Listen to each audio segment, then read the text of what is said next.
হ্যাঁ গাইজ আসসালামু আলাইকুম, আমরা কেমন আছেন? আমরা ভালো আছি। আজকে কইতাম যে আমি আবার কইছি আজকে আমি শপিং গো, সো আমি নিজে টাইপ করে যাইরাম। আজকে আপনারা দেখাইব আমরা বিএমএস কিলা লুক আইছে লাইটিং করার পরে আপনারা দেখবা ভিডিও ধৈর্য সহকারে। তো আমরা আইলাম বিএমএস, আপনারা বিএমএস বুক করো, কাকিলা সুন্দর হইছে।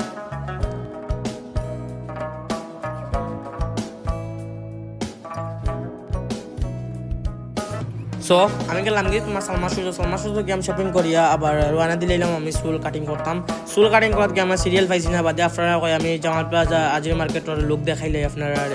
সো লুক দেখে আপনারা ক্লিয়ার লাগছে আমার জানাইবা তোমার আমরা আজির মার্কেট এবং জামাল প্লাজা সুন্দর লাগছে নি আপনার। আর সো বাদে আমি গেলাম গিয়ে তোমার সব কিছু মানে ভিজিট করার পরে আমি গিয়ে আমার জিমো ভর্তি হইয়া আমি গেলাম গিয়ে আমার খাওয়া দাওয়া করলাম আমরা। সো আমরা খাওয়া দাওয়া শেষ সোনার বাংলাদেশ, আমরা এখন যাইলাম গিয়া আমরা বাড়িতে। আর আমরা সব ক্লিয়ার লাগছে আপনারা জানাইবা। আর আমরা শেষ আজকের পর্যন্ত আমরা শপিং করে লিছি। আজকের ভিডিও অফ পর্যন্ত। আসসালামু আলাইকুম।